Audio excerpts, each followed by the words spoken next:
Bueno, buenas tardes a todos. Bienvenidos al seminario departamental del Departamento de Modelación Matemática de Sistemas Sociales. Hemos tratado de llevar este seminario durante las condiciones de contingencia en la que ya llevamos pues un año prácticamente.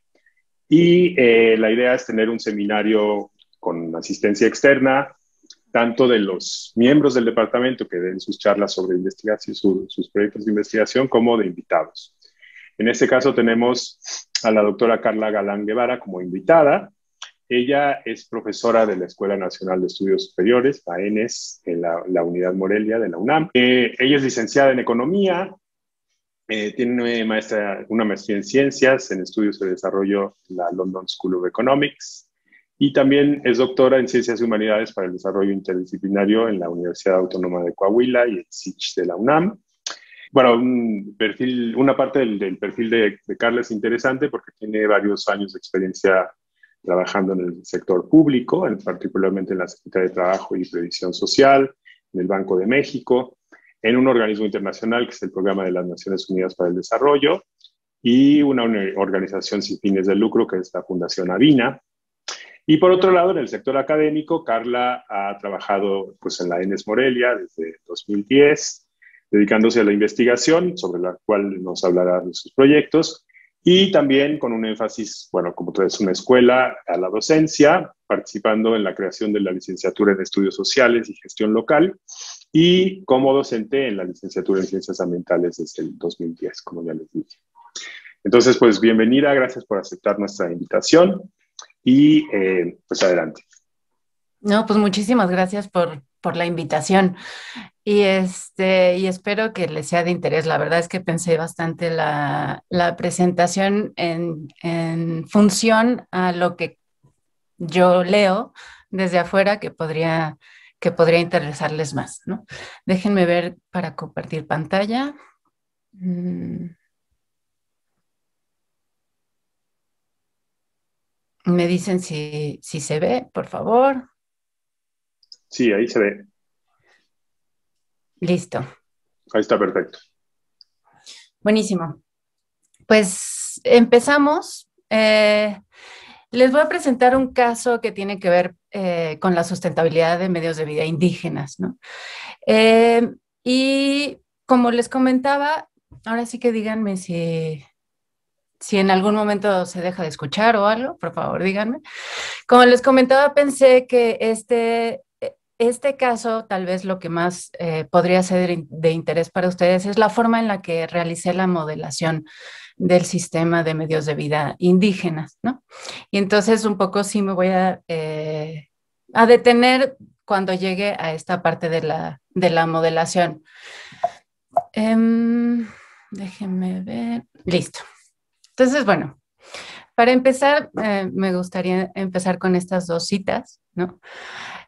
Una que dice, los pueblos indígenas defienden la biodiversidad de la tierra y se encuentran en peligro. Una siguiente de nuestro exsecretario de Medio Ambiente, que comentaba que la vanguardia del mundo hacia sociedades sustentables son las comunidades originales indígenas. Pues ahí están los valores, la forma de organización y el respeto por la naturaleza. Entonces, citas como esta nos dan idea de una afirmación ampliamente documentada sobre el reconocimiento de que las comunidades indígenas guardan una relación muy estrecha con la naturaleza y que su uso, manejo, apropiación de recursos naturales y ha sido de una forma sustentable. De hecho, en México y en muchos lugares del mundo se casan digamos, las áreas naturales que guardan gran parte de la biodiversidad, coinciden con pueblos indígenas, ¿no?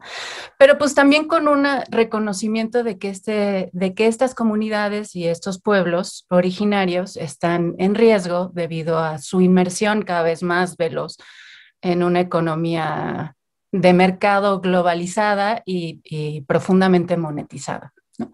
Entonces, este es el planteamiento del problema en términos generales.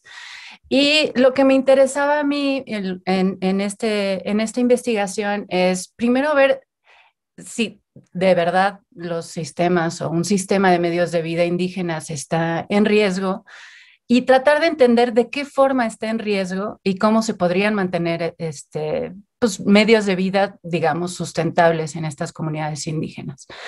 Entonces, para eso no solo era necesario entender los medios de vida de una comunidad indígena en el sentido de a qué se dedican y cuál es su cultura, etcétera, sino el patrón de comportamiento dentro del sistema de medios de vida y la trayectoria en términos de las influencias que pueden generar cambios en sus medios de vida hacia perder, digamos, una relación sustentable con los recursos naturales, con la naturaleza, o perder incluso su identidad y su cultura, ¿no?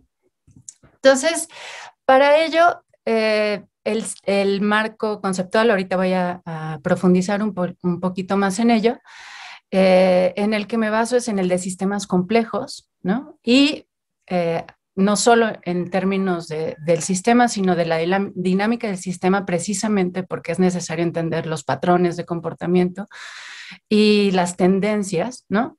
Y obviamente entender los medios de vida. Ahora, hay también, ahorita voy a profundizar tantito, hay una amplia literatura sobre medios de vida sustentables, sobre todo de zonas rurales, pero a mí me gustaría llamar la atención a que muchas veces estos medios de vida se entienden solamente sobre las prácticas económicas, ¿no?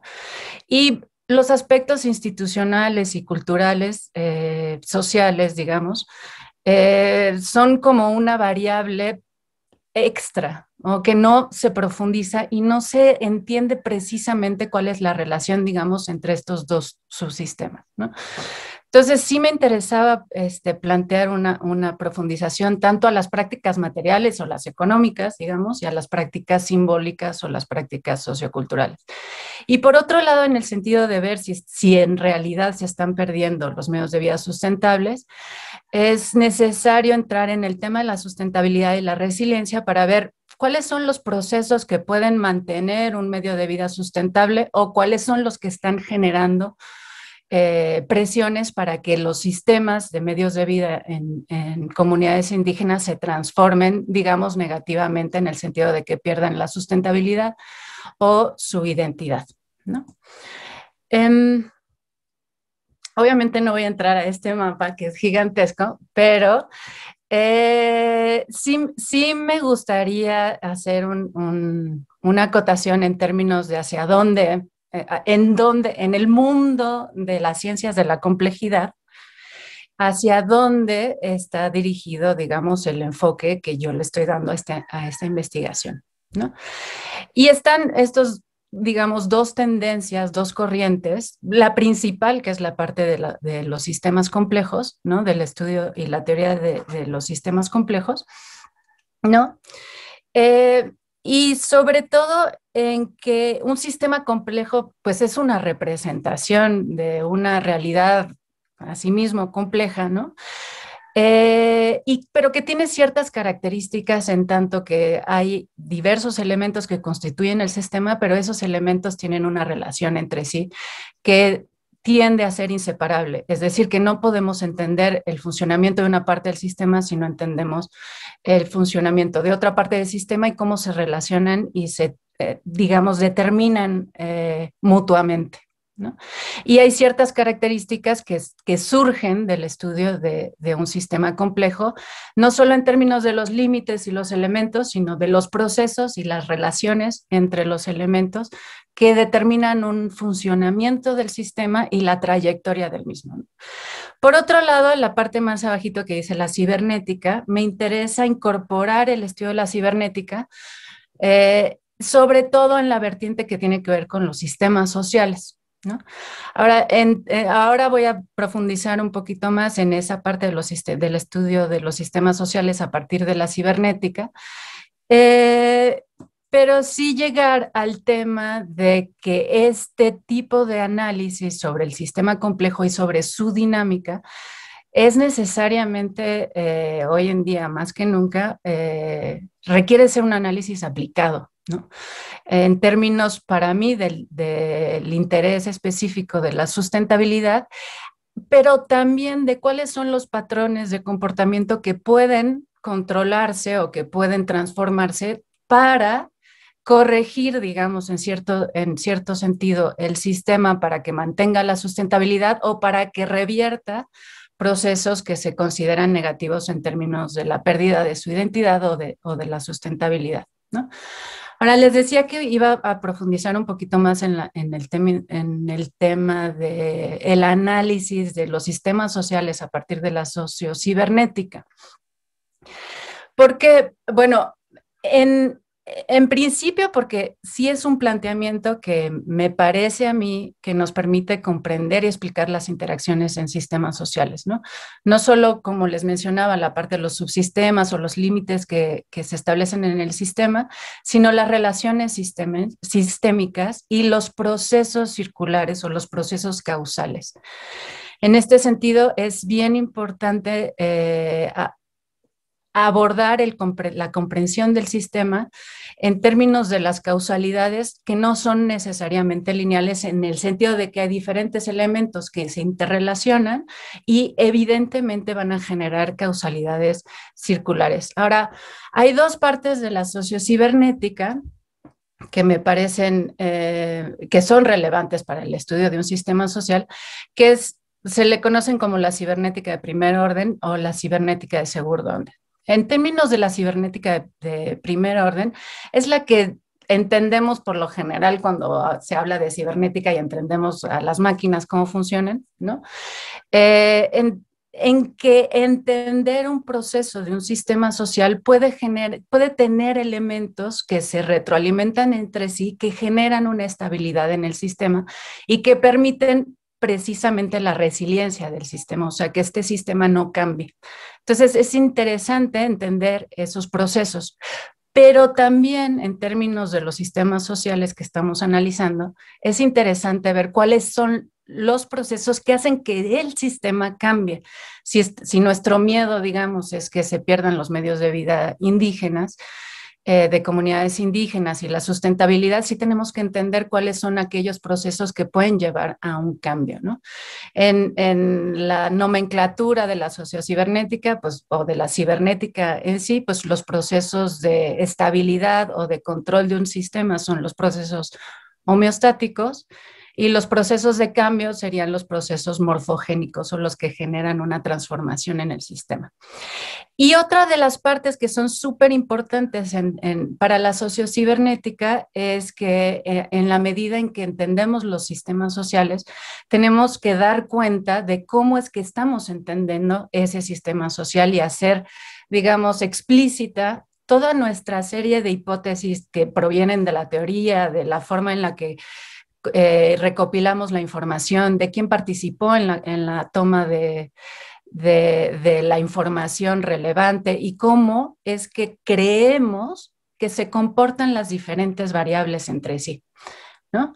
Entonces, la cibernética de segundo orden incluye al investigador y ahí es parte importante de la modelación porque toda modelación en realidad es una exposición, digamos, de los sistemas de hipótesis del observador, ¿no? Y también porque para entender esos sistemas, digamos que pueden llegar a cambiar o cómo incorporar dentro del propio sistema información sobre sí mismo para que aprenda, ¿no? Y digamos, si el sistema va a una trayectoria no sustentable, que vea cuáles son los procesos en los que debe de prestar atención para no llegar a una situación, digamos, no deseable, ¿no? Un poquito de antecedentes sobre lo que les comentaba del estudio de los medios de vida sostenibles o sustentables, hay diferentes formas de analizarlos, es que en el análisis convencional que encontramos sobre medios de vida sustentables, sí se reconoce que hay una multiplicidad de variables y de elementos que influyen a las decisiones o a las estrategias de los hogares o a las estrategias de las comunidades para sustentar su vida, pero son por lo general análisis de causalidad lineal. Entonces, es decir, yo tengo una serie de reglas e instituciones en términos, por ejemplo, del acceso a los recursos, y eso determina si me dedico a la agricultura o si le invierto más a un desarrollo, digamos, artesanal o de otro tipo de medio de vida, ¿no? Entonces, las interacciones dinámicas entre los diferentes elementos que determinan un sistema de medios de vida en realidad no se contemplan en este tipo de análisis. Entonces, ahí era donde era necesario como incorporar este marco conceptual para entender precisamente las causalidades no lineales o circulares dentro de los elementos que constituyen un sistema de medios de vida. Ahora, si voy muy rápido, me dicen. eh, la metodología y la selección del caso. Bueno, el caso de estudio es Santa Fe La Laguna, no sé si conocen Michoacán, si no los invitamos cordialmente. Es una comunidad indígena purépecha que está aquí cerquitita en la cuenca del lago de Pátzcuaro y es como una comunidad muy emblemática en la cuenca del lago en el sentido de que mantiene usos y costumbres, mantiene una organización de autogobierno, pero además mantiene su lengua y su cultura de forma explícitamente, digamos que para mantener sus usos y costumbres, se le considera incluso una comunidad muy reaccionaria en ese sentido, ¿no? El 95% de la población, de los casi 5,000 personas que viven en la comunidad, hablan purépecha, además de español. Eh, eh, el estudio de caso es el método que se seleccionó precisamente por la capacidad de establecer elementos específicos de cada parte del sistema, pero que podrían llegar a ser generalizables hacia el estudio de otras comunidades indígenas. Y sobre todo, el enfoque etnográfico fue el abordaje de la obtención de la información. Hubo tanto observación participante como observación directa, encuestas, entrevistas a profundidad, talleres, fue un trabajo bastante amplio y el sentido era tener también un enfoque interdisciplinario en el sentido del estudio de sistemas complejos, si estamos tratando de entender no los diferentes elementos, sino las relaciones entre ellos, es necesario tener este tipo de enfoques para llegar a una profundización suficiente para lograr entender las relaciones entre elementos. Se hizo un proceso interpretativo mediante el análisis del contenido de la información y, como les comentaba, el enfoque del análisis para la modelación del sistema, y ahora les comento por qué es suave, bueno, a lo largo de la modelación les comento por qué es una modelación sistémica suave, para el análisis de la información y la construcción precisamente del modelo. Voy a ir más o menos rápido en términos de los subsistemas, como les comentaba, de las prácticas económicas o materiales y de las prácticas simbólicas o socioculturales de la comunidad.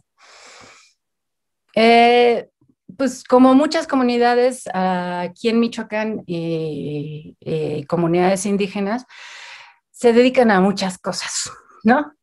Obviamente tienen milpa, son artesanos, son sobre todo artesanos que se dedican a la alfarería. La alfarería es prácticamente su actividad principal. Tienen dos tipos de alfarería, una que se consideraría como de consumo de masas, ¿no? Como lo que ven en la derecha, y una mucho más artística que participa, digamos, en eventos incluso artesanales internacionales, ¿no? Obviamente, como están en la ribera del lago de Pátzcuaro, pues pescan todos los días, literalmente todos los días hay pescado en su mercado en la plaza central. Y tienen otro tipo de actividades artesanales relacionadas principalmente con la madera, ¿no? Hacen juguetes también, o son maquiladores de juguetes de otras zonas que se consideran como jugueteros en el estado de Michoacán, ¿no? Ahora, digamos, abordaje, un mapa, digamos, de este subsistema de prácticas materiales. Tenemos a la alfarería, como les comentaba, como su actividad principal, ¿no? Pero evidentemente y cada vez más, la alfarería está relacionada no con un autoconsumo, sino con el comercio. Ahora, el comercio lo realizan tanto localmente, pero sobre todo lo realizan regionalmente a nivel del estado o a nivel nacional. Y entonces, la gente, de hecho, muchas veces cuando uno llega a la comunidad no hay nadie, porque es una época muy importante de comercio al exterior, por ejemplo, Semana Santa, en donde recorren las diferentes ferias en México, sobre todo en la zona central, en el Estado de México, en Puebla, en Guerrero, y aquí inclusive en Michoacán, en donde van a vender las piezas que producen. Entonces el comercio tiene una influencia bastante importante en la cantidad de producto que necesitan, ¿no? Y evidentemente la alfarería, además de que la tierra la obtienen de ahí, de su medio ambiente, se relaciona mucho con con el bosque que tienen alrededor del 60% de su territorio, que es un territorio bastante amplio, está cubierto por bosque de pino encino y tienen una demanda bastante importante de leña, no solo para cocinar, que todo el mundo cocina con leña, sino para los hornos de la alfarería. Ahora, estas actividades se realizan a nivel de los hogares. Digamos que ha habido momentos en donde por diferentes políticas públicas han intentado poner talleres, etcétera, pero no han prosperado porque en realidad la, la, las actividades se realizan a nivel de los hogares, ¿no? Entonces, en la medida en que cuando no están haciendo piezas de alfarería, digamos, pescan, en cierto sentido se dedican a la agricultura, a otras actividades relacionadas con el medio ambiente, cazan un poco, o recolectan plantas medicinales, etcétera, o cuando no requieren ingreso monetario, cada vez más hay una influencia para ir a otros trabajos eventuales, sobre todo fuera de la comunidad. No sé si ustedes están familiarizados un poco con esta zona, pero esta zona se ha llegado a convertir, además de aguacatera, pero hacia la cuenca de Pátzcuaro hay una gran influencia de las moras, ¿no? De las zarzamoras y las blueberries, etcétera, y se han establecido grandes empresas que los emplean a la gente de las comunidades en la pizca de las diferentes berries, ¿no? Eh, pero la propiedad estructural, digamos, como les mencionaba, es que todos los hogares se dedican, no todos a todo, pero casi, ¿no? Tienen una pluriocupación. Necesitan la flexibilidad para dedicarse a diferentes cosas a lo largo de los días y a lo largo de las semanas y de los años, ¿no? Y lo que sí se ha observado a lo largo del tiempo es una capacidad adaptativa de esta pluriocupación. Antes, hacia la década de los 50 y 60, la principal actividad era la agricultura, pero esta ha disminuido en el tiempo. Y ahora la principal actividad es la alfarería, y como dependen bastante más de la alfarería, obviamente las actividades relacionadas con el comercio influyen muchísimo en la cantidad de alfarería que tienen que hacer. Y si se necesitan dedicar a hacer más piezas de alfarería, entonces eso repercute en el resto del sistema de actividades que tienen que desarrollar, ¿no? Ahora, como cada vez más dependen de la alfarería y de su comercio, es una comunidad que cada vez más depende de recursos monetizados, ¿no? Para satisfacer sus necesidades, y en la medida que ha disminuido la agricultura, pues cada vez necesitan más recursos incluso para cubrir sus necesidades alimentarias, ¿no? El comercio ha venido en aumento, así como les mencionaba, de otros trabajos remunerados externos en la comunidad. Y también se observa un incremento en la especialización. ¿En qué sentido? Antes, todos los que se dedicaban a la alfarería, pues dedicaban un tiempo a producir y otro tiempo a vender.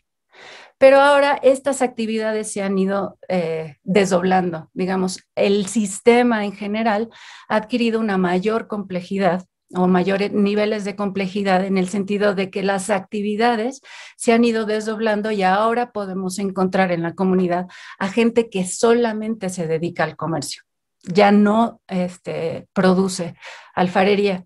Y eso ha generado a su vez un incremento que después lo voy a profundizar un poco más en la estratificación interna en la comunidad, porque hay gente, hay acaparadores, hay grandes comerciantes que evidentemente año tras año pueden tener una mayor capacidad de inversión y entonces pueden comprar un camión más grande, lo cual implica que pueden comerciar más y pueden tener mayor capacidad de ganancia.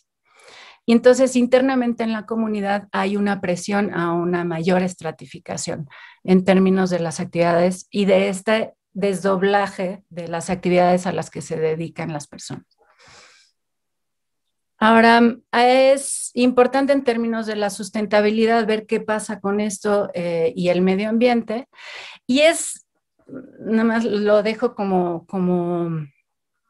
un elemento al que voy a regresar más adelante.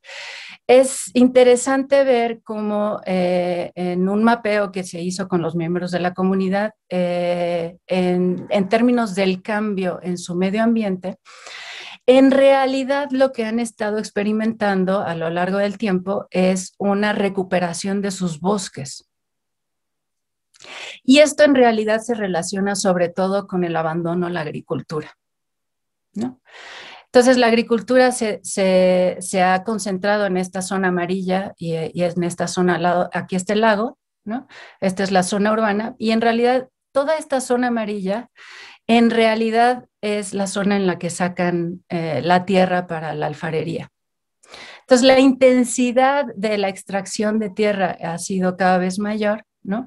Y la zona dedicada, perdón, a la agricultura es esta café, ha disminuido a este lugar.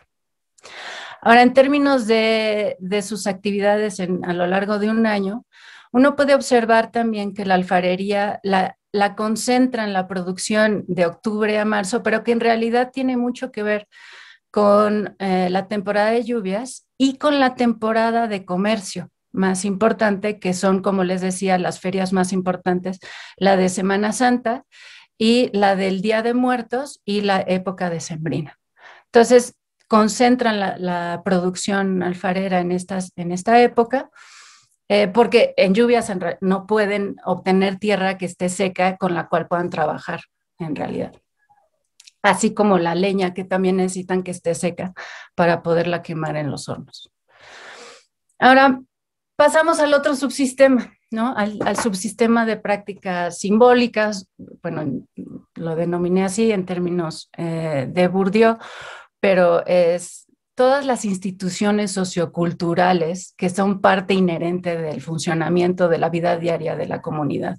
Es una comunidad, como muchas comunidades aquí en Michoacán, que es rica en fiestas. Bueno, además, como les decía, de que se organizan y se autogobiernan con usos y costumbres, la Asamblea General de la Comunidad es la principal autoridad en la comunidad, se organizan a lo largo de todo el año para desarrollar una serie de ceremonias, muchas veces relacionadas con los ritos de paso, como el Día de Muertos, o fiestas y festividades, sobre todo relacionadas con los patrones, tanto de la comunidad como los diferentes patrones de cada uno de los 8 barrios en donde están organizados.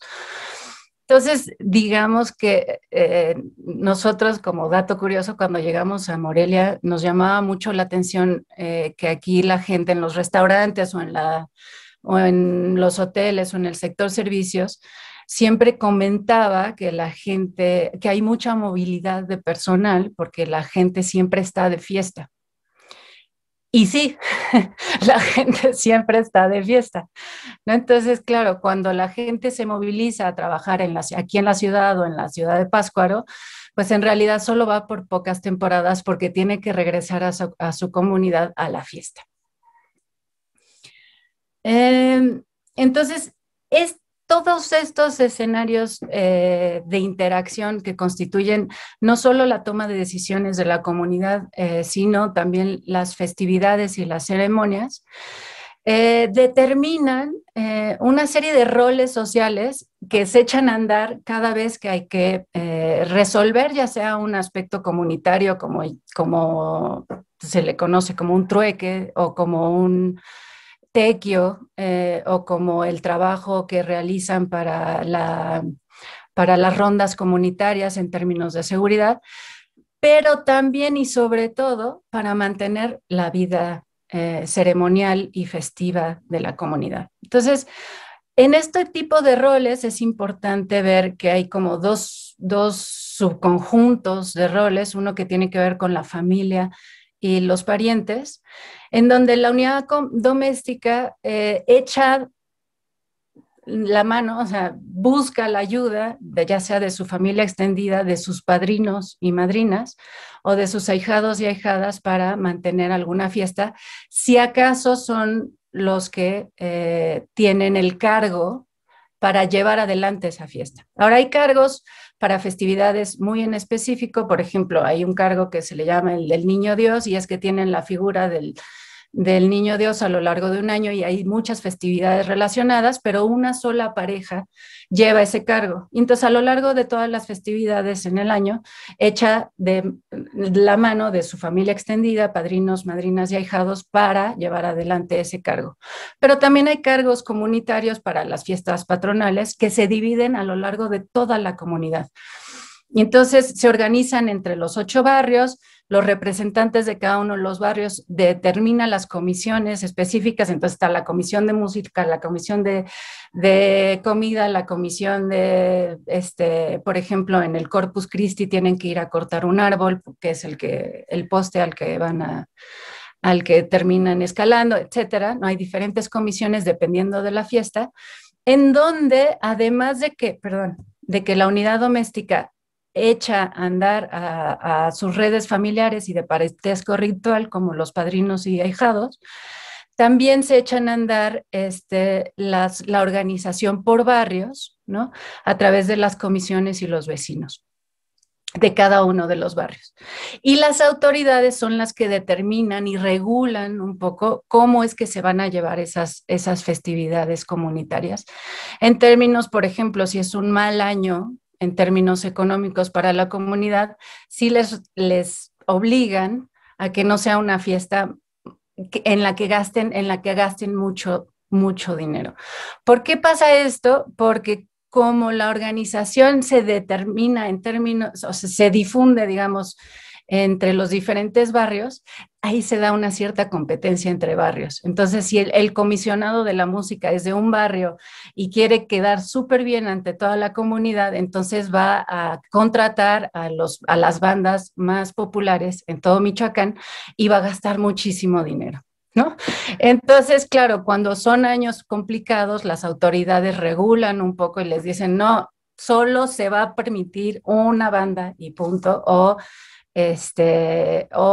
juegos mecánicos, etcétera, ¿no? Entonces, los comuneros, que son los que participan en las asambleas, y también forman parte de las autoridades de forma escalonada a lo largo de toda la comunidad, pues también determinan cómo se van a llevar adelante todas estas festividades. Entonces, ¿cuál es la estructura de este subsistema? Si recuerdan, la estructura del subsistema de prácticas materiales era una pluriocupación al nivel de los hogares. Aquí la estructura en realidad es una estructura de organización comunitaria.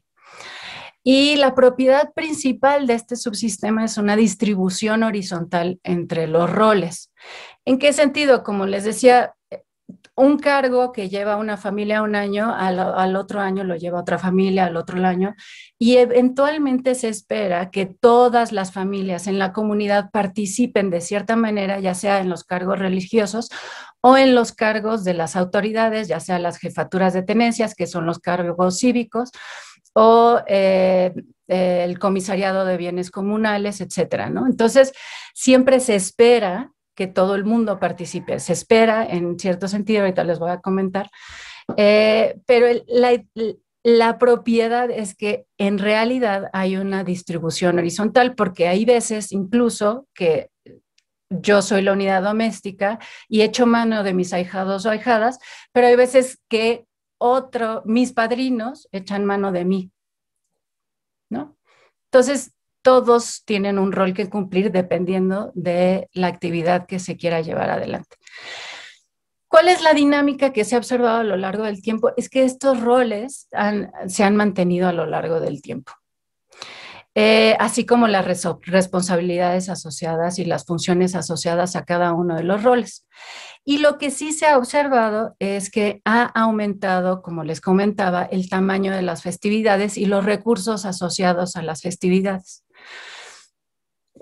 Esto tiene que ver con un tema de consumo conspicuo, en el sentido de que cuando hay, por ejemplo, una boda y los padrinos de la boda son una familia, obviamente van a escoger siempre una familia que tenga los recursos para apoyar a los que se casan, ¿no? Pero si compran demasiado alcohol o alquilan a la banda más cara, después las demás personas sienten una responsabilidad cuando les toca hacer una fiesta o una boda. Y entonces va aumentando lo que gasta la gente, los gastos asociados a las actividades y a las festividades, ¿no? Entonces, esto también ahorita vamos a ver cómo está asociado con el tema del aumento del comercio, como les comentaba previamente, ¿no? Entonces, bueno, como pueden ver aquí, pues sí, evidentemente es una comunidad como muchas otras aquí en el estado que están de fiesta todo el tiempo, ¿no? Este es el calendario anual. Como les comentaba, siempre hay actividades, hay unas fiestas grandes, como las fiestas patronales, por ejemplo, hay fiestas medianas que son patronos de los barrios, por ejemplo, etcétera, o hay fiestas pequeñas o actividades asociadas a las fiestas grandes, como las que le comentaba del Niño Dios, que hay diferentes festividades a lo largo de un año. Pero los elementos más importantes para toda la comunidad son las bodas. ¿Por qué son las bodas? Porque ahí es cuando se establecen las relaciones de parentesco ritual más importantes. Los padrinos de boda son los padrinos por excelencia, ¿no? Los padrinos y las madrinas de boda. Y entonces son las actividades en donde le tienen que dedicar un montón de recursos, mucha dedicación, muchas personas asociadas y prácticamente en esas épocas todo el mundo está de boda, ¿no? Y establecer buenos parentescos rituales es establecer una red de ayuda a lo largo de toda la vida. Entonces es muy, muy, muy importante. Este calendario determina precisamente estas relaciones mutuas, ¿no? De responsabilidades mutuas que se van distribuyendo a lo largo del año y a lo largo de toda la comunidad, en donde pues la gente, si participa, quiere decir que es un buen miembro de la comunidad y entonces esto le determina la pertenencia, ¿no? Todos cumplir con sus derechos y obligaciones quiere decir que determina la pertenencia. Ahora, les decía que lo hacen gustosamente, a veces no es tan gustosamente, porque hay muchos cargos, por ejemplo, por los cargos civiles de tenencia, de estar en la tenencia, digamos, requieren estar ahí 2 años, lo cual los distancia de sus actividades productivas y además hay fiestas asociadas a tener ese cargo civil. Entonces no mucha gente lo quiere hacer. ¿Cómo aseguran que la gente participe en esos cargos? Hay mucha observación. Las personas saben quién sí ha participado o qué familias sí han participado en ese tipo de cargos y saben quiénes no. Y entonces cuando hay tiempo de cambiar un cargo, obligan a aquellas personas y a aquellas familias que no han participado en un cargo para que los tomen, ¿no? Y entonces así aseguran la reciprocidad en la que todas las familias eventualmente también tienen los costos asociados a asumir un cargo, porque un cargo es muy costoso, ¿no? Pero también participar en esta vida ritual y en esta vida de fiestas y ceremonias les representa un reconocimiento, ¿no? Hay diferentes tipos de reconocimiento, pero los que llevan el niño Dios tienen el reconocimiento ganado por el resto de la vida, por ejemplo, ¿no? Y también los que tienen un historial de participación en la comunidad a lo largo de un año, a lo largo de la vida, en términos familiares, van ganando prestigio en la comunidad y van ganando reconocimiento para poder acceder a los cargos de mayor poder, que son los comisarios de bienes comunales, ¿no? Entonces, no cualquiera llega a tener ese cargo si no ha comprobado que tiene un verdadero compromiso con la comunidad. Como les mencionaba, esto también asegura la distribución y la redistribución, en el sentido de que a lo mejor a mí me toca la boda de mi familia este año, pero el próximo año le va a tocar, y a los demás les toca apoyarme, pero el próximo año me va a tocar a mí apoyar a alguien más, ¿no? Lo mismo con el resto de las festividades. Y obviamente se espera la reciprocidad, ¿no? Si yo he sido un buen ahijado, en términos de que he ayudado a mis padrinos a la hora de que lo han requerido, se espera que los que sean mis ahijados sean igual de recíprocos conmigo, ¿no? Ok, llegamos a la modelación. No sé cuánto tiempo llevo, ya me tardé mucho. Ahí vamos. No, va bien. Muy bien. Bueno, ya tenemos estos dos subsistemas y los voy a llevar como un poco con el paso a paso de la modelación ya del sistema integrado, ¿no? Entonces, el primer estadio, digamos, es este mapa de sistema, que no es otra cosa que la muestra de los elementos que constituyen el sistema en general, tanto el sistema general como todos los subsistemas de los cuales forma parte, y los dos subsistemas que les acabo de mencionar, ¿no? Es como una fotografía simplemente de la estructura general del sistema en un momento determinado. Ahora, para empezar una modelación en términos de comprender el funcionamiento del sistema integrado, empezamos con unos diagramas de influencia. Y aquí se representan los elementos estructurales que se consideran más relevantes, las relaciones que existen entre estos elementos, o las relaciones más relevantes para entender el funcionamiento de la composición del sistema en su conjunto. Entonces, como les mencionaba, el calendario festivo está relacionado con la producción alfarera. ¿En qué sentido? Gran parte de la flexibilidad que se requiere de los hogares evidentemente está relacionada con la flexibilidad que se requiere de las personas para participar en la vida festiva. Entonces, por eso la gente no puede dedicarse en un trabajo de 40 horas semanales por todo el año en algún otro lado, porque tiene que estar disponible para participar en la vida ritual de la comunidad. Y entonces todos los hogares necesitan tener flexibilidad para poder dedicarse no solo a las actividades productivas, sino también responder a las actividades socioculturales de la comunidad, ¿no?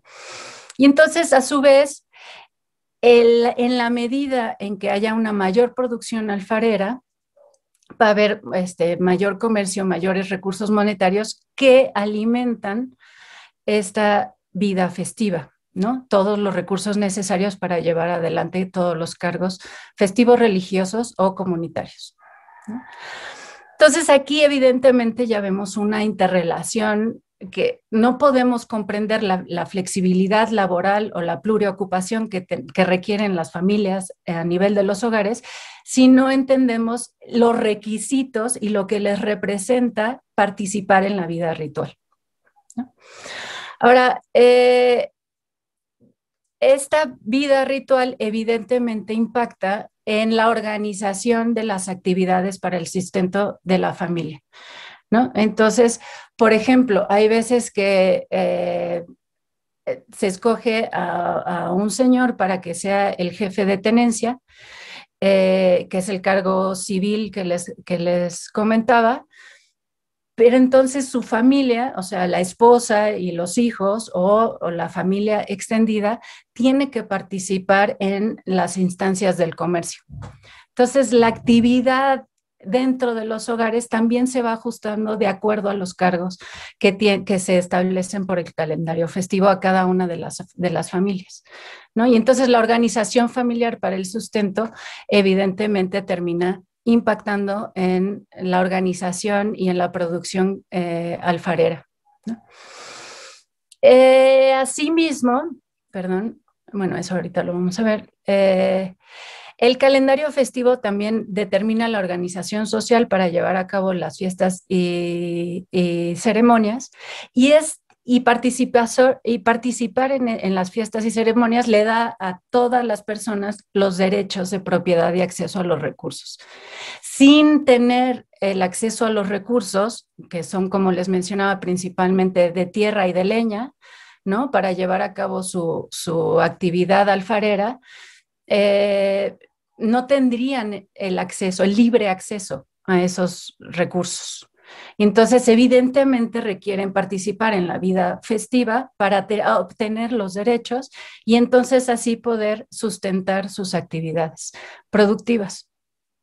Entonces, como podemos ver, estas son relaciones estructurales que determinan la organización del sistema y determinan ciertas reglas que son simples, pero que son reglas que nos explican el funcionamiento del sistema en su conjunto, ¿no?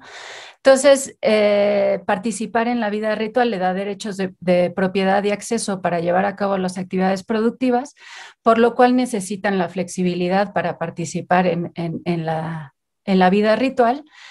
El calendario festivo les da este escenario de interacción para la pertenencia a los cuales las personas responden para cumplir con sus compromisos y sus obligaciones.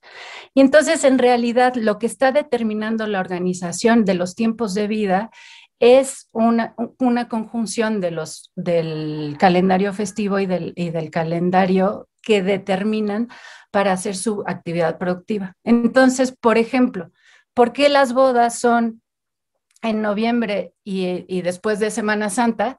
Porque ya salieron a vender y tienen muchos recursos para poder llevar a cabo los eventos más importantes. Entonces, porque ya tuvieron un evento de comercio importante, entonces pueden darle la vuelta a este sistema de parentescos rituales, ¿sí? Y además, generar esos ingresos a través del comercio o de otros trabajos le da la capacidad de respuesta con recursos disponibles para llevar a cabo las fiestas y las ceremonias o las actividades comunitarias. Entonces, estas reglas sencillas son las reglas locales de interacción que nos permiten entender la estructura global o la estructura emergente del sistema en su conjunto. Y también la estructura está completamente relacionada con la organización del sistema. Entonces, por eso no podemos entender los medios de vida o las actividades económicas por separado si no entendemos cuál es la relación que guardan estos medios de vida con el ciclo festivo y con las actividades socioculturales de la comunidad. Y entonces se presenta un comportamiento emergente de este sistema con estas reglas de comportamiento entre los componentes. Y además podemos entonces entender que esta organización del sistema en su conjunto determina entonces la participación en las actividades festivas y en las actividades económicas, y a su vez las unidades domésticas responden a esta estructura en términos de la referencia a la cual tienen a la mano para poder responder en consecuencia a hacer sus actividades productivas o sus actividades o participar en la vida ritual. Esto determina la identidad del sistema, ¿no? En un sentido integrado, en el sentido de que hay una autoorganización, o sea, la unidad doméstica responde al funcionamiento del conjunto. Y el conjunto le da una dirección al comportamiento de las unidades domésticas en los diferentes ámbitos. Entonces, aquí se reconoce una integración estructural interna y es prolongada. ¿En qué sentido? El hecho de que las familias adapten a las diferentes actividades productivas que hacen es una respuesta a la flexibilidad que necesitan para seguir participando de la vida comunitaria y para seguir contando con los derechos y seguir contando con los derechos cumpliendo las obligaciones que tienen. Y entonces es una unidad, o sea, en conjunto, este sistema determina una unidad que se produce a sí misma o que tiene una autodirección y que se reproduce a lo largo del tiempo. Entonces ahí podemos entender que la capacidad adaptativa de los hogares en términos de sus actividades productivas responden al funcionamiento del conjunto. Ahora, ¿cómo podemos entender entonces para dónde va, no? Y ahí es donde tenemos que incorporar en la modelación los procesos, ¿no? El funcionamiento de todos esos procesos de estabilidad o que le dan una estabilidad al sistema a partir de estas propiedades estructurales del sistema y todos los procesos que están generando cambios, ¿no? Y entonces para eso hay que necesariamente, como seguramente ustedes ya conocen, hay que identificar los flujos de causalidad múltiple a partir de variables críticas e impulsores del cambio, ¿no? Y entonces ver cómo se comporta el sistema en términos dinámicos, ya sea para darle una estabilidad o la resiliencia del sistema, o qué es lo que está haciendo que pueda cambiar hacia un estadio de insustentabilidad, por decirlo. Ahora, para ello, en mi caso, utilicé esta herramienta que es Vensim, que es de acceso abierto, que seguramente ya la han visto, para diagramar, digamos, los flujos de causalidad múltiple. Entonces, la intención, como les comentaba, es observar la dinámica en torno de la sustentabilidad, en el caso que a mí me interesa, y del mantenimiento de la identidad del sistema de la comunidad indígena, ¿no? Y empezar a observar los procesos y las influencias de cambio, ¿no? Ahora, este tipo de diagramación es un proceso completamente constructivo y aquí es donde yo les digo que como observador uno está haciendo explícito todo su sistema de hipótesis, teoría, del análisis que obtuvo, de la información que recolectó, de lo que, etcétera, ¿no? Y esto es la riqueza de poner enfrente, porque nos da la capacidad a la hora de modelar, de hacer la representación más cercana, pero a lo que uno considera dentro de sus esquemas de pensamiento, para poderlo contrastar con otros. Y ese otro puede ser los mismos miembros de la comunidad o ustedes mismos, ¿no? Ustedes me dirán, ¿no? Ahora, ¿qué es lo que podemos observar aquí? Por ejemplo, yo afuera del sistema pongo las influencias políticas, económicas, y empiezo con un elemento que le introduce un cambio a mi sistema, que es el decremento de la producción agrícola. Y por eso aquí hay un signo negativo, ¿no? ¿Qué pasa? Y empiezo a ver qué pasa cuando baja la producción agrícola, y ahorita lo voy a ver más con calma. Hay menos personas. Va a haber, como tengo este signo más, aplica la regla de los signos, ¿no? menos con más es menos, con más es menos, con más es menos, como todos los signos que siguen aquí son más, el proceso que estoy viendo aquí es de disminución, ¿sí? Entonces, por ejemplo, en este caso, aquí me interesa ver las variables críticas de mi sistema, ¿no? Lo que yo consideré que sí, que es una variable de control de mi sistema, es el mantenimiento de las instituciones que norman el acceso a los recursos. Esa es una variable crítica en mi sistema, que es lo que le da la adaptabilidad y el funcionamiento permanente. Y entonces sí necesito ver cómo cambia esa variable en función de los procesos de cambio que estoy observando en mi sistema. Entonces, como les comentaba, si disminuye la producción agrícola local, va a haber un menor cumplimiento de los compromisos sociales y comunitarios.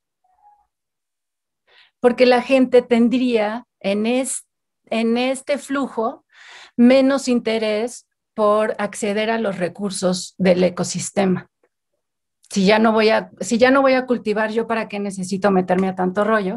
Porque ya no necesito que me den acceso, yo con que tenga mi casa ya está. ¿Sí?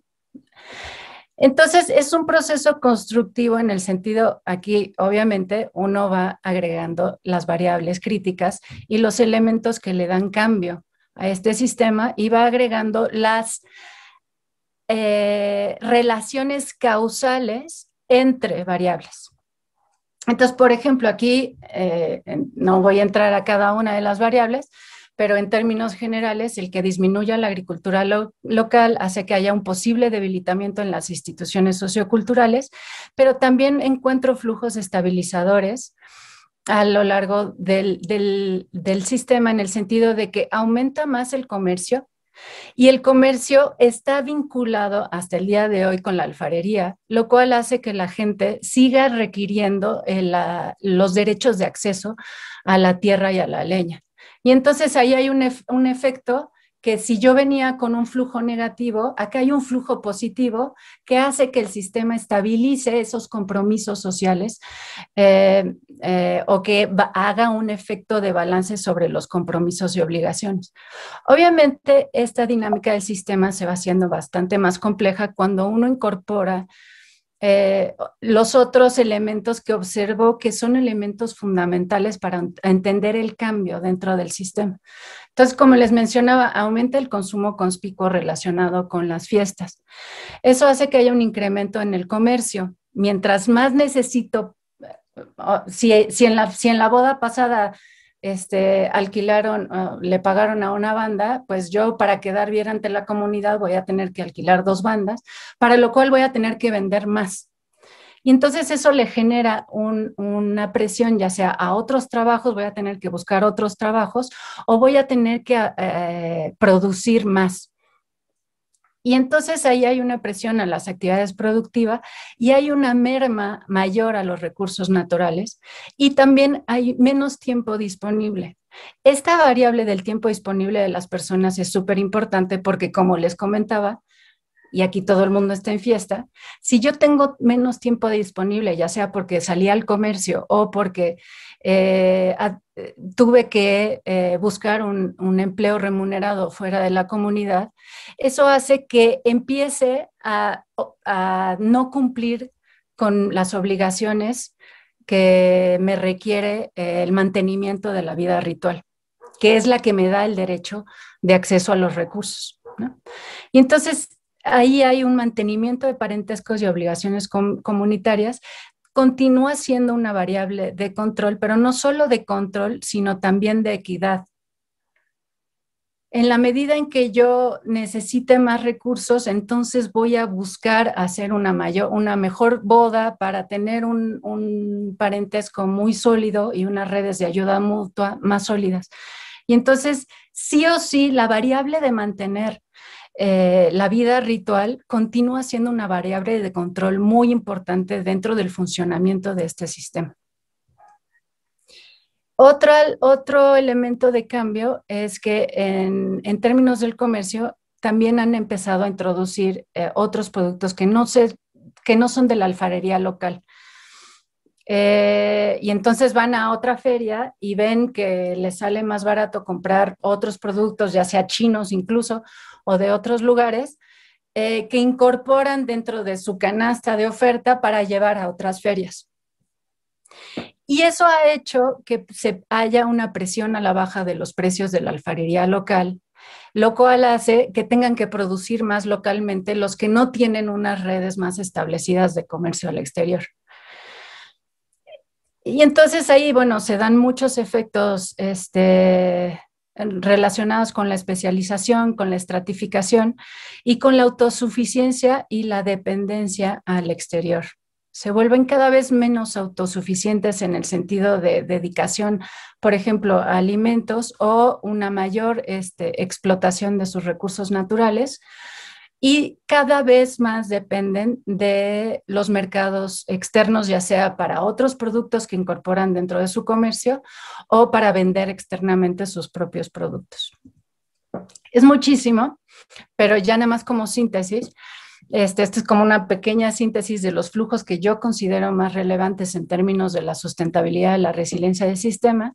Están estos efectos de cambio que les comentaba, la disminución de producción agrícola local o el aumento del consumo conspicuo y el aumento de otros trabajos remunerados para la comunidad. Eso hace que tengan una mayor dependencia en una economía monetizada, lo cual incrementa la dependencia de bienes de mercado externos y además exporta sus afectaciones ecológicas. Si recuerdan en el mapa de que están recuperando sus bosques, probablemente están recuperando sus bosques a expensas de afectaciones externas por la incorporación de productos que vienen de otro lugar, además de la dependencia alimentaria que se genera de una producción que ya conocemos que es por lo general relacionada con la industria, la agroindustria, ¿no? Por otro lado, incrementa el comercio, incrementa la alfarería, disminuye otras prácticas relacionadas con el medio ambiente, lo cual hace que pierdan conocimientos ecológicos locales, ¿no?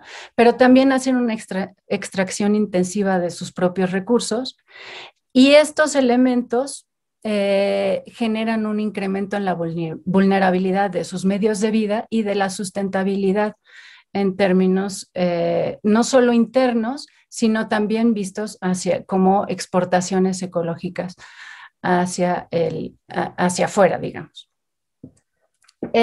Como conclusiones, y ahorita todavía me falta un poquito más, en este caso lo que observé o lo que se puede confirmar es lo que mencionan Hani Hart, de que el comercio y cada vez más gente dedicada al comercio en este caso no conoce límites, ¿no? Y todos los mercados son en cierto sentido mercados mundiales. Eso en este sistema está amenazando los sistemas de control local que, como ya vimos, son todos los sistemas que hacen que la vida ritual permanezca y que permanezcan sobre todo el establecimiento de los parentescos rituales. La dirección de las influencias y los cambios en la comunidad puede conducir a una transformación estructural. En la medida que esto siga ocurriendo o que sigan teniendo que aumentar el comercio y los insumos o los productos que vienen de fuera, por ejemplo, hay una mayor presión para que estas variables críticas del sistema se transformen y entonces se transforme la identidad del sistema en su conjunto. Y bueno, en términos generales, es importante ver entonces cuáles de esos procesos que se mapearon o que se hicieron en la modelación pueden ser atendidos para que la propia comunidad incorpore elementos de control para no perder esos elementos que hacen que se debilite sus instituciones sociales y culturales al interior de la comunidad. Ahora, como adendo, ¿no? ¿Qué puede seguir para una modelación dura? Y aquí es donde retomo el tema de la modelación suave. Este tipo de modelación, sobre todo con este tipo de herramientas como las que les mencioné de Vensim, ayudan a hacer una representación suficientemente precisa del sistema, formalizando y transparentando las variables, relaciones y teorías y suposiciones subyacentes de cómo funcionan y cómo se relacionan causalmente estas variables, pero además este tipo de herramientas permite la incorporación de la cuantificación relacionada a cada una de las variables. Ahora, esa cuantificación puede hacerse en términos de las estadísticas, digamos, formales, o puede ser a través de la construcción de índices. Por ejemplo, si yo digo, si tantas personas, en la medida que tantas personas se dejen de dedicar a la agricultura, va a haber este tipo de cambio en la relación con el medio ambiente, puedo empezar a cuantificar todas aquellas variables que ya modelé. Y entonces esto es necesario para generar un conjunto de escenarios plausibles, ¿no? O que son posibles dada la estructura y el funcionamiento dinámico que consideré dentro de la modelación. Y nos da la capacidad predictiva, que es lo que uno podría pretender como un objetivo de hacer este tipo de modelaciones. Entonces les pongo unas imágenes aquí rápidamente, lo pueden encontrar en esta página, ¿no? Es la misma herramienta, es Vensim, que hicieron una modelación en términos del coronavirus, pero cada una de estas variables tiene asociado algún tipo de cuantificación en el cual hace posible que en la medida en que incorporen cambios en la duración o en la temporalidad, pueden observar escenarios a futuro. Y ahora sí, ya terminé. Perdón. Muy bien. Muchas gracias. Pues, muchas gracias por tu presentación.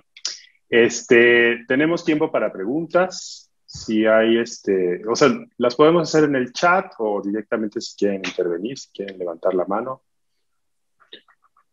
Ya tenemos una de Israel. No sé si quieres que la lea o la quieres decir tú, Israel.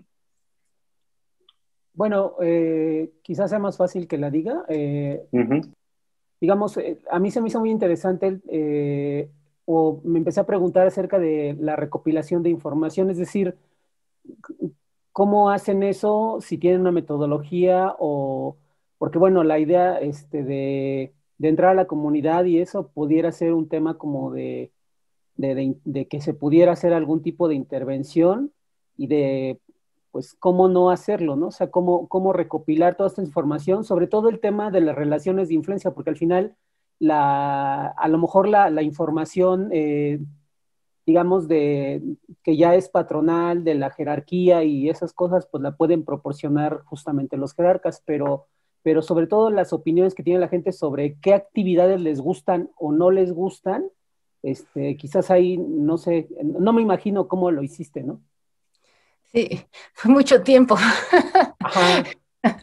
No, en realidad,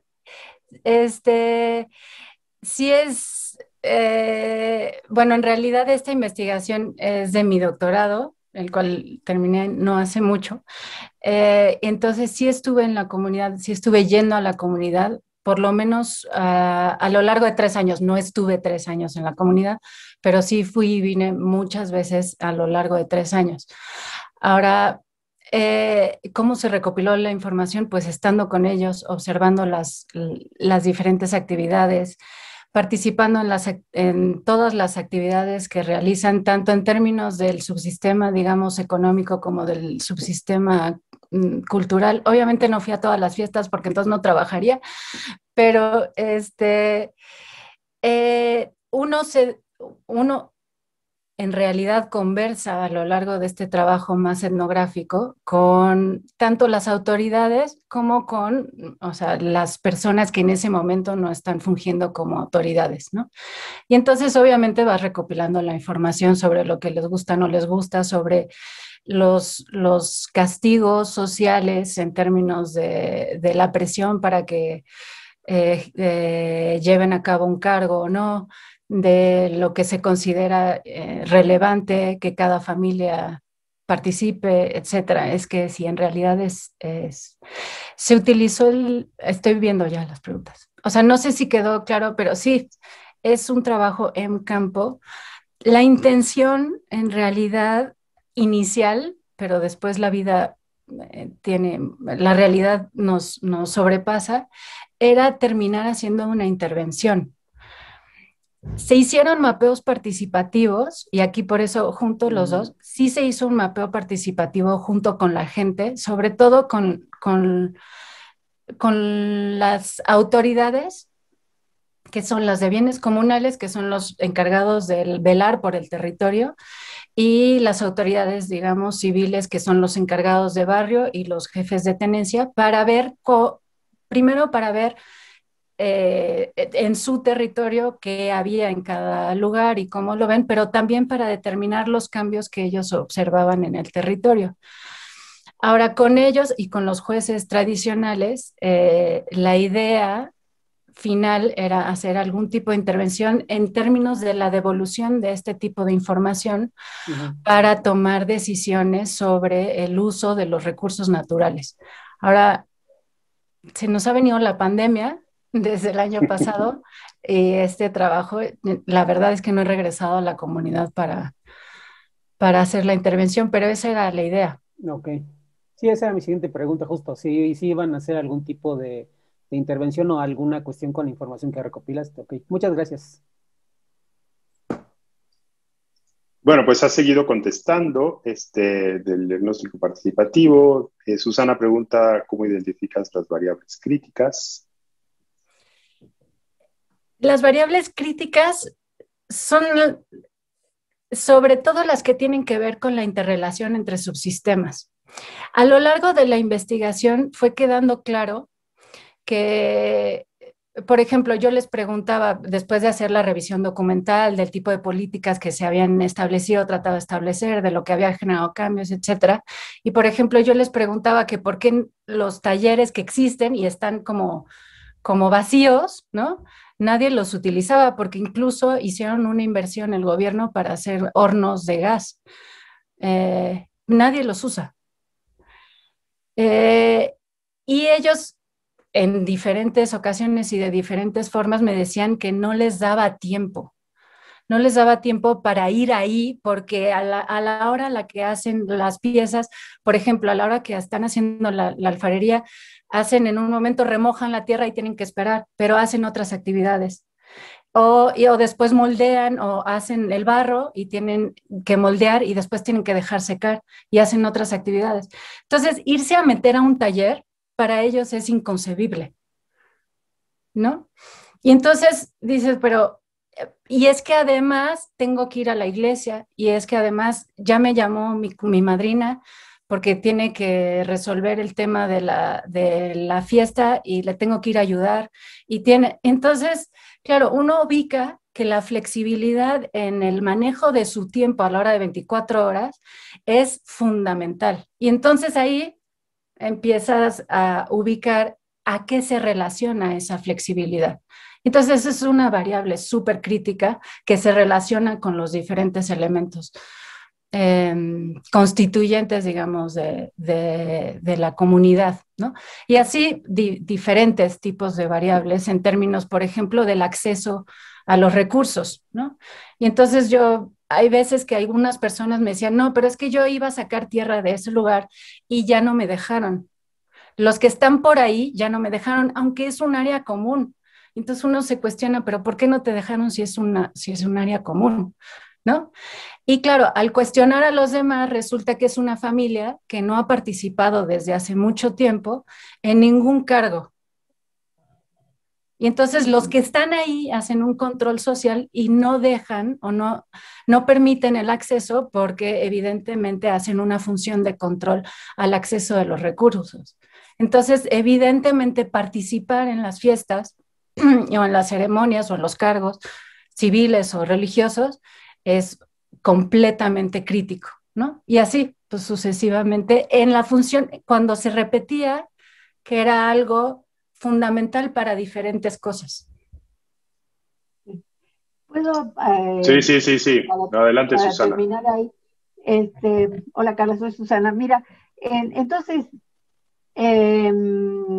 lo que tú has puesto en práctica, digamos, son las estrategias de análisis cualitativo del trabajo etnográfico. Sí. O sea, por ejemplo, para sistematizar todo el cúmulo de información que tú tienes. ¿incorporaste ahora alguno de esos programas o aplicaciones que vienen, que te Sí, ayudas por medio de software o cómo le hiciste? eh, ¿O a la RQDA, antigüita? en realidad yo me estoy pasando la vida entre aplicaciones de acceso abierto y utilicé RQDA, que es como el Atlas T, pero es de la Ajá, plataforma R, y es ya, de acceso abierto también. Y entonces sí, el vacío de las observaciones de los diarios de campo y de las entrevistas, incluso de los resultados de las de encuestas y el mapeo, pues, lo vacié ahí y después evidentemente hice un análisis de contenido.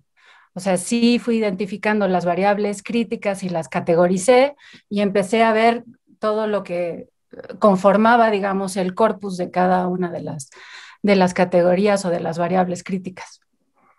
ya. Ok, gracias. Alberto Rosales te felicita por el increíble trabajo y pregunta sobre inseguridad y corrupción. Si se podrían modelar de alguna forma, dos, ¿por qué no las incluiste? Eh, es, este tipo de comunidades no es la única en Michoacán, o sea, hay muchas. Una de las cuestiones que les permite regirse por usos y costumbres y evidentemente contar con la participación de la comunidad en los diferentes ámbitos, es que también tienen rondas comunitarias para la vigilancia y la seguridad. Entonces, trabajar en estas comunidades, en esta o en Cherán, por lo que he escuchado, o en otras comunidades similares que tienen este tipo de organización o de, digamos, capital social, es que son muy seguras para trabajar. Eh, y además ellos mismos te dicen, no, más allá en el monte a esta hora ya no vamos, ¿no? Ellos mismos saben cuando puede haber algún tipo de conflicto en donde ya no, pero uno siempre está a expensas de lo que ellos mismos te permitan o no te permitan hacer en términos de la seguridad. En términos de corrupción, no sé a qué se refieren. Internamente es bien difícil. En términos de la comunidad como tal, es bien difícil los elementos de corrupción intracomunidad, digamos, porque los cargos, digamos, cívicos, que es el jefe de la tenencia, los que tienen ahí, incluso tienen una pequeña celda para los que se portan mal, pero son los que llevan pues que si los convenios con la luz y con el agua y los que van obteniendo el dinero para el pago de los diferentes servicios, etcétera. Es bien difícil la corrupción en el sentido de que saben que es un año que solo van a desarrollar 2 años y que luego va a venir alguien más y va a ver la cuenta de ellos mismos. Entonces, los elementos de control sobre los aspectos de corrupción interna son altísimos.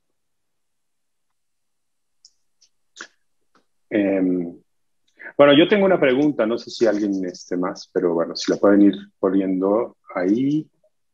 Bueno, ahí tienes una de Matías Emilia. Gran trabajo, felicitaciones, Carla. ¿Puedes comentar un poco más sobre la relación entre diferenciación en la cadena de producción, el rol del comercio y los cargos cívicos y religiosos? ¿Existe tal? ¿Hay alguna relación entre quienes ocupan lugares más altos en la estratificación que señalas? Sí,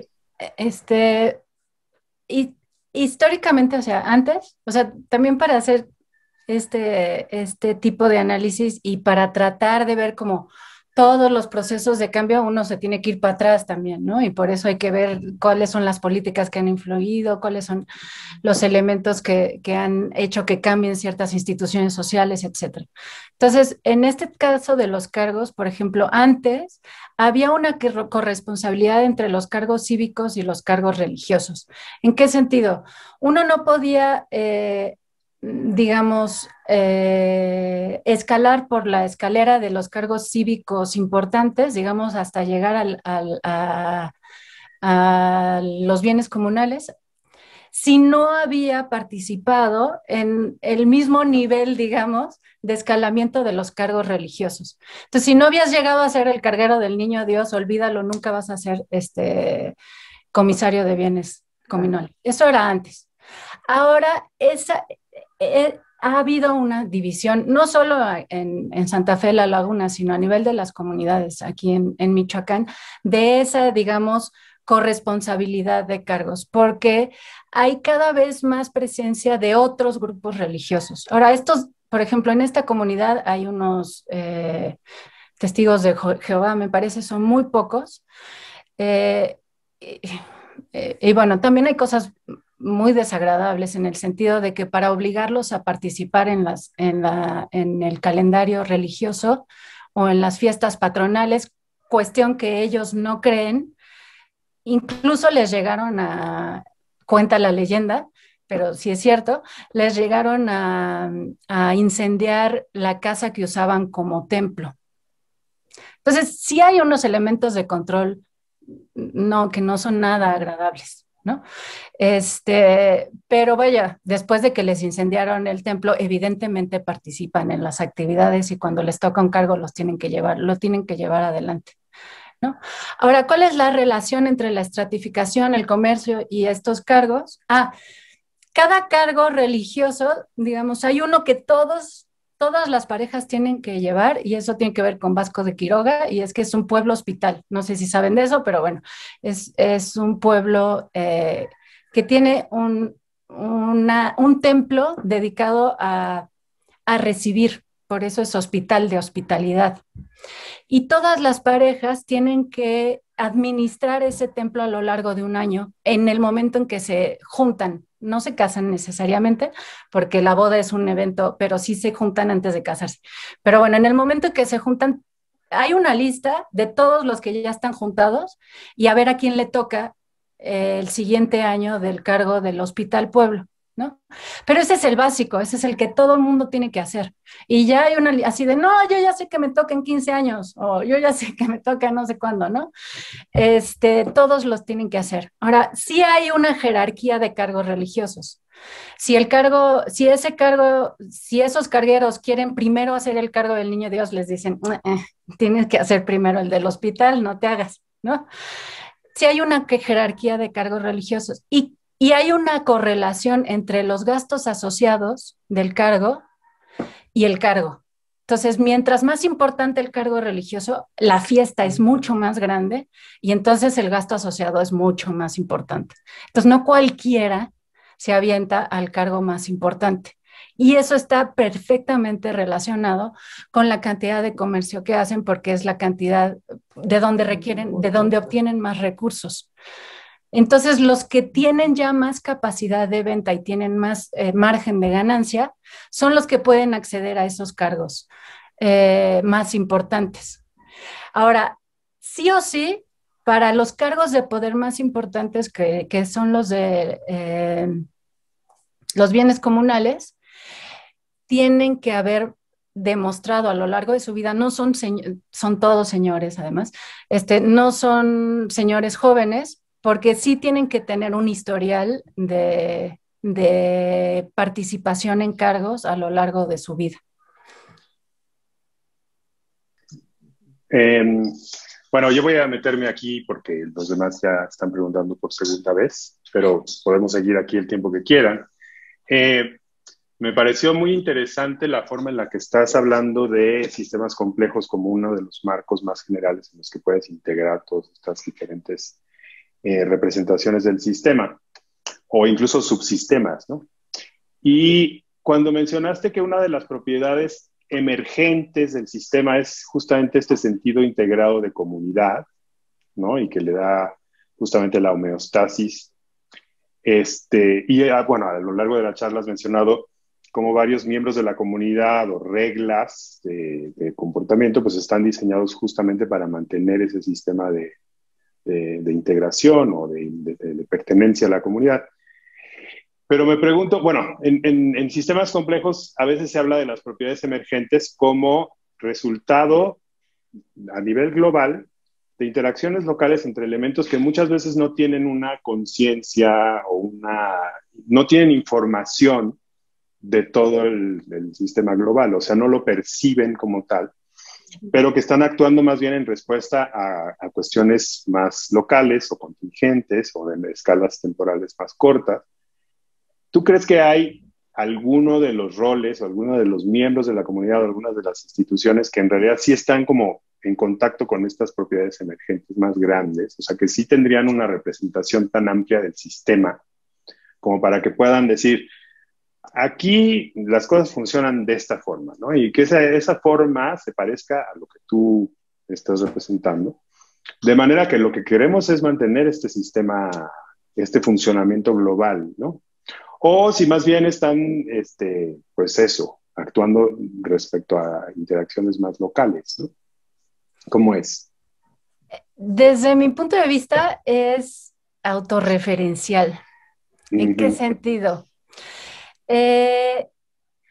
Evidentemente ellos se cuentan a sí mismos esta historia, ¿no? Cuando tú llegas por primera vez a la comunidad, de hecho la primera vez que llegué no fui yo sola la que hizo todo el trabajo, también llevé a mis estudiantes, o sea, ahí hubo un montón de cosas, ¿no? Pero cuando fuimos por primera vez a la comunidad con los estudiantes, por ejemplo, obviamente pues te reciben las autoridades y entonces no solo están, o sea, están las autoridades que se consideran cívicas, digamos, o comunitarias, los jefes de tenencia, los jueces tradicionales, los representantes de barrio, etcétera, y así de, bueno, cuéntenos de su comunidad. Evidentemente, ellos se cuentan a sí mismos esa historia, ¿no? Es autorreferencial en el sentido de que le regresan a su propio sistema su propia noción de lo que es importante, ¿no? Y entonces, claro, te dicen, es que nosotros somos una comunidad de usos y costumbres y para nosotros es importante. Y obviamente muchas cosas son parte de la cosmovisión y que si la naturaleza y la fuerza purépecha y bla, bla, o sea, todo esto, ¿no? Pero dentro de esa autorreferencia, evidentemente están presentes los elementos que consideran relevantes. Y el relevante es, aquí todos participan. Y lo primero que te dicen, porque si no participan, vamos y hacemos que participen, ¿no? Ahí cuando decían, bueno, pero ¿cómo es que...? No, o sea, al que no has querido ser jefe de tenencia, la invitación es con una caja de cigarros y una botella de alcohol. Y cuando le tocan a su casa con la caja de cigarros y la botella de alcohol, ya les cayó la flaca, ya saben que le van a tener que meter, ¿no? Y es lo primero que te dicen. Además de contarte su cultura y su historia y la importancia del hospital pueblo y etcétera, aquí es impresionante ya verlo después, ¿no? Es como, pues claro, ya sabías que era una comunidad y ahora resulta que tu resultado es que el comportamiento emergente es que son una comunidad, pues sí, ¿no? Pero una cosa es como que te lo cuenten y otra cosa es ver qué hace que sean una comunidad, ¿no? ¿Qué hace que tengan esta integración? O sea que sí se parecería entonces la representación que tú logras a la que tienen ellos. Sí, seguramente no en la lupa, digamos, a los elementos que están generando cambio dentro de la comunidad. Esos no los ven. Claro. Y por lo tanto los pone en peligro frente a estas influencias externas que dices que cada vez son más importantes. Exactamente. Entonces, claro, ellos dicen, tenemos que hacerle frente a las fiestas, tenemos que comerciar más, tenemos que producir más, tenemos que ir a más fiestas y ahora ya no nada más fui a tal, sino fui a tal, ¿no? En términos de las ferias de comercio. Pero no están regresando esa información para ver qué tanto está cambiando su relación con el medio. Te lo dicen en términos de, no, yo ya no hago alfarería, yo la compro. Pero claro, no, o sea, no están viendo la transformación que eso representa en términos de su relación con el medio y de lo que eso representa en términos de su responsabilidad para seguir participando en la vida ritual. Claro. Hay una pregunta de Elías Licona, si usaste una metodología de investigación acción participativa o es diferente.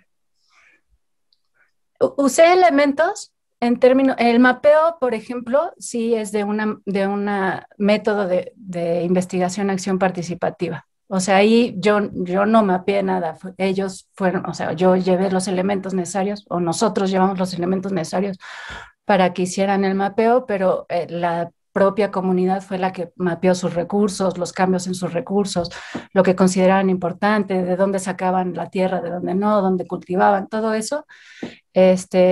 Sí tenía este sentido de acción participativa en el sentido de que los mapas mismos sí se les quedaron a ellos como un elemento de autorreflexión.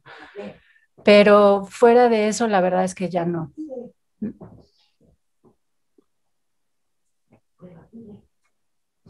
¿Consideras que ellos estaban preparados para algo como el COVID? ¿Tienen alguna estrategia de mitigación de riesgos, aunque sea empírica o involuntaria? La verdad no lo sé. ¿Por qué no has vuelto? No, ya no me tocó, y con la gente con la que he mantenido contacto, en realidad,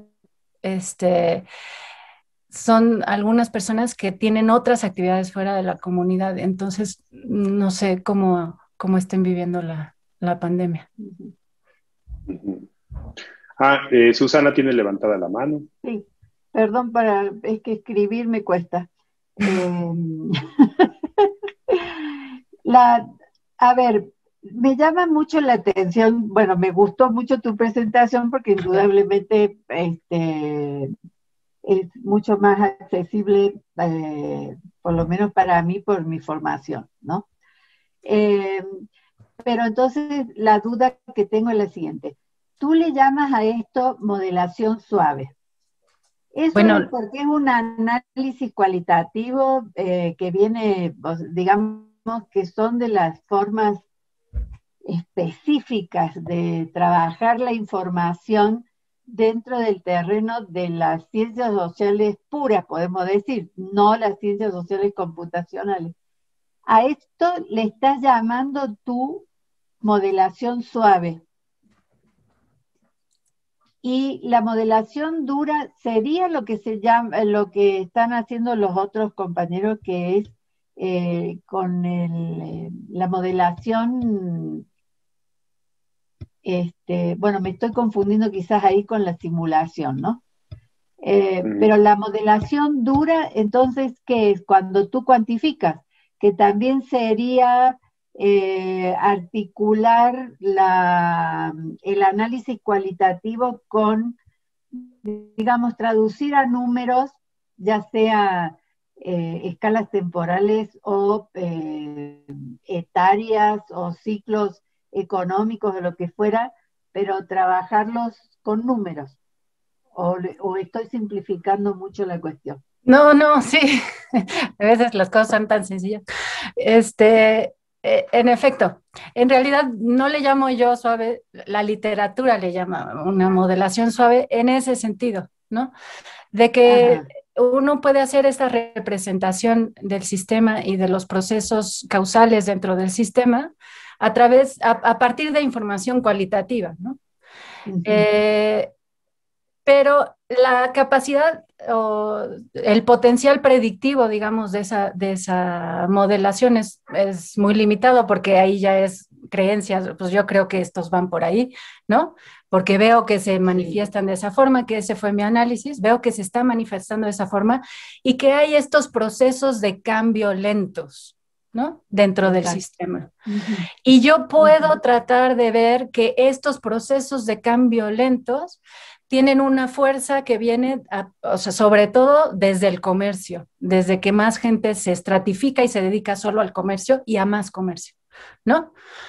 Ahora, eso sí se puede cuantificar. Puedo hacer estadísticas, puedo acompañarlos al comercio, puedo, ¿no? Y ver, en efecto, cuánta gente año con año, digamos, está estratificando, está dejando de hacer actividades relacionadas directamente con el medio ambiente, hacer unas actividades completamente monetizadas y que su dependencia sea más monetaria. Eso lo puedo cuantificar y entonces mi modelo podría ser más duro en el sentido de la cuantificación y podría tener una mayor potencialidad en términos del ver los escenarios posibles.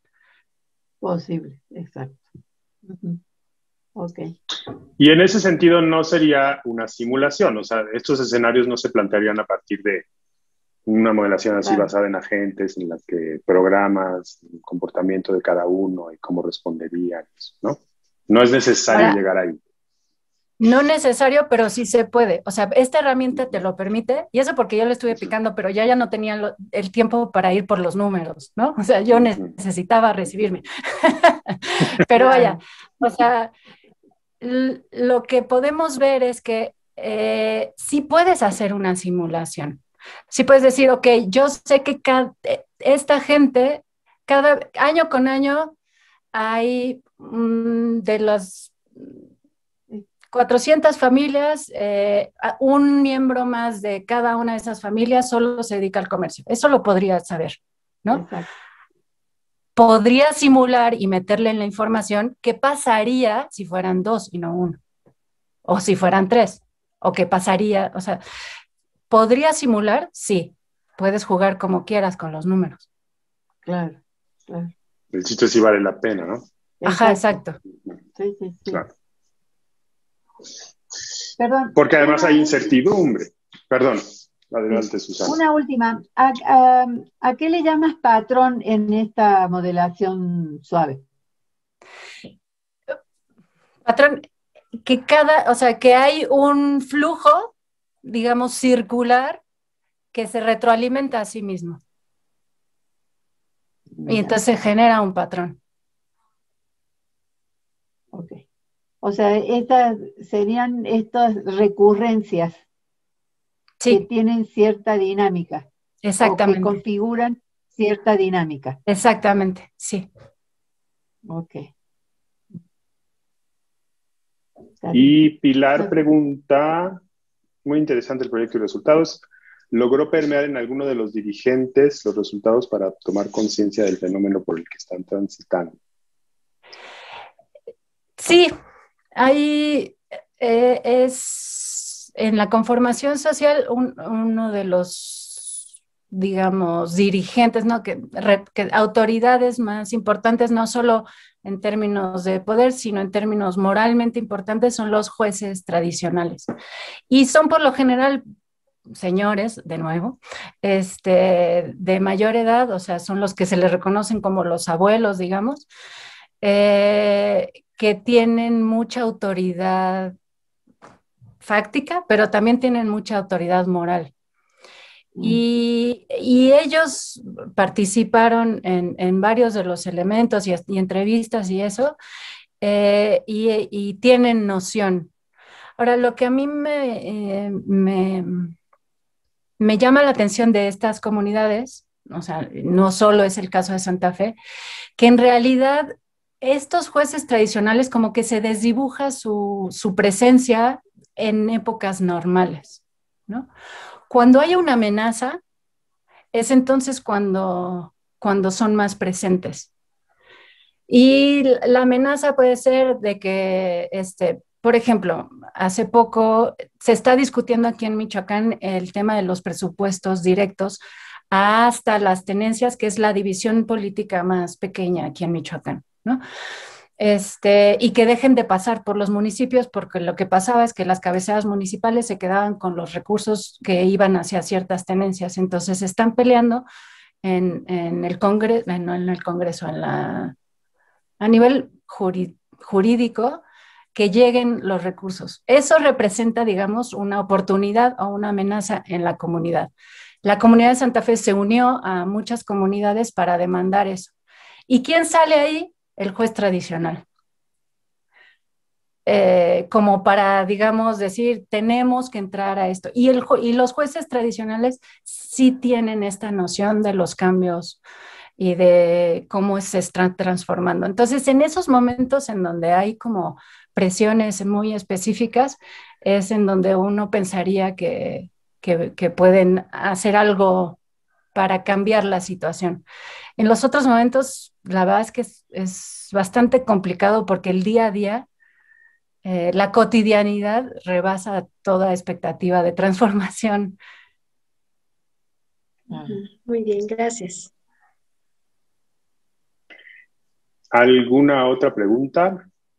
¿Alguna otra cosa? ¿Comentarios? Yo tengo un par de comentarios, reacciones. Carla, muy bueno tu trabajo, me gustó esta forma de analizar también esas implicaciones económicas en lo simbólico y organizacional de las comunidades, es muy interesante.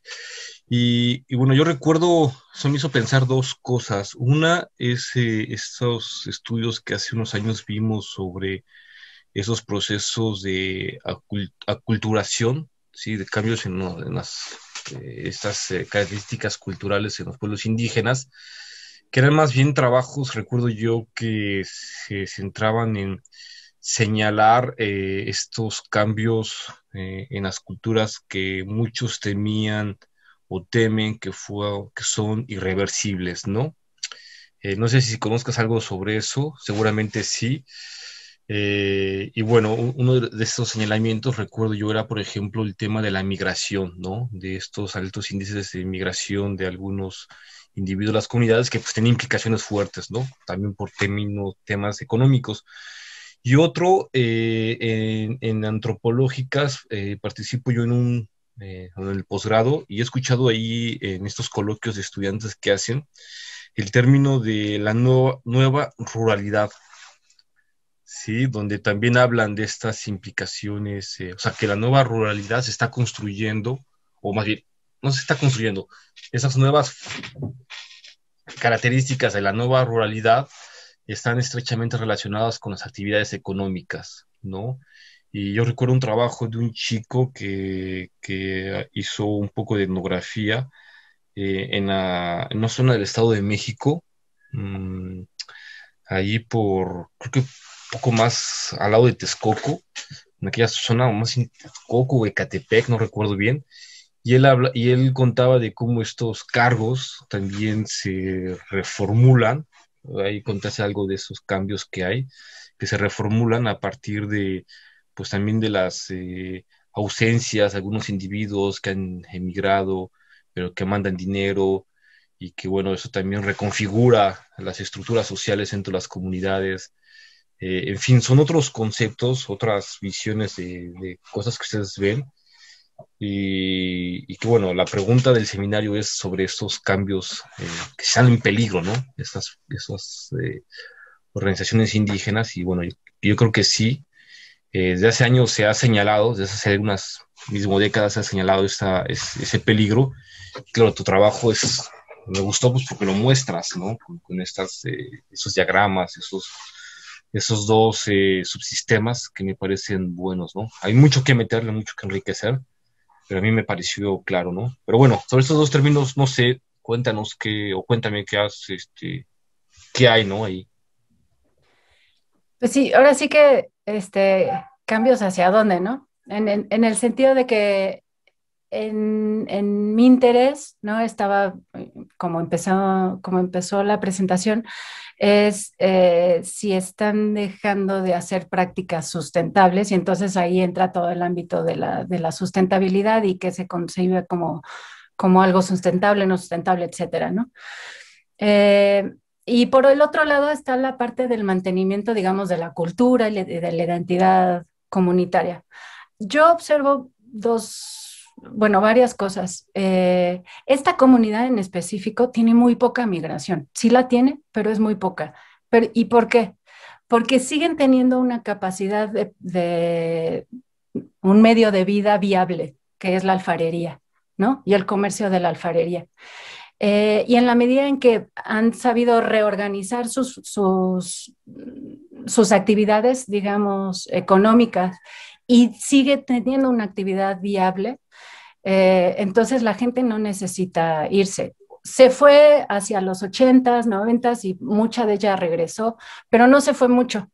Pero es bien interesante, no la conozco muy a profundidad, pero la comunidad de al lado, que no es una comunidad indígena en el sentido de agrario, digamos, y tampoco es una comunidad indígena en el sentido cultural, en tanto que muy poca gente habla purépecha. Es una comunidad en donde muchísima gente ha migrado. ¿Qué observo? Esa comunidad no encontró, digamos, esa capacidad adaptativa de sus actividades productivas. Y entonces, en la medida en que nacionalmente disminuyó la agricultura, empezaron a necesitar migrar, ¿no? Tienen alguna actividad artesanal, pero es muy marginal, es muy pequeña, ¿no? ¿Y qué pasa en el sentido de la sustentabilidad? Ahora sí te digo, bueno, culturalmente, ahorita observo esa parte, pero en el sentido de la sustentabilidad es que evidentemente ya casi nadie se dedica a la tierra, ¿no?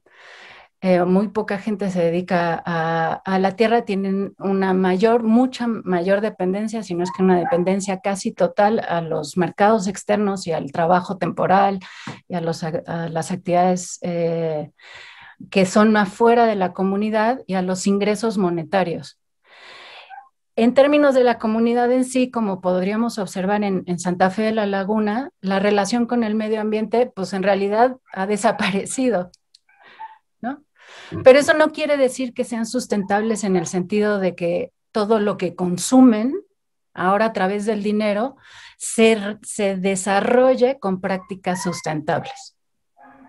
Entonces, además de perder la capacidad de autosuficiencia, digamos, perdieron o sea, han estado exportando los efectos negativos sobre el medio ambiente de la producción alimentaria, por ejemplo, de la cual todas dependemos, ¿no? Y además, pues mucha gente está afuera. Ahora, en términos culturales o de lo que podríamos considerar en términos de las actividades que yo les presento como las fiestas y las ceremonias, no solo en esa otra comunidad, sino alrededor de todo el estado, pero sobre todo en la ribera del lago de Pátzcuaro, hay fiestas en todos lados. Y el patrono de cada pueblo es diferente. Y la gente cuando tiene que entrarle a ser el carguero de la fiesta, aunque no tengan una organización, digamos, puramente comunitaria con usos y servicios, con usos y costumbres, perdón, sigue teniendo la obligación de participar y de apoquinar y de meterle los recursos necesarios para la fiesta que les toque. Entonces, en ese sentido, ya no hay lo que sí podemos observar en esas comunidades, tengo referencias de una, por ejemplo, que está del otro lado del lago, de la comunidad que les comento, es que han llegado los aguacateros en esa comunidad, por ejemplo.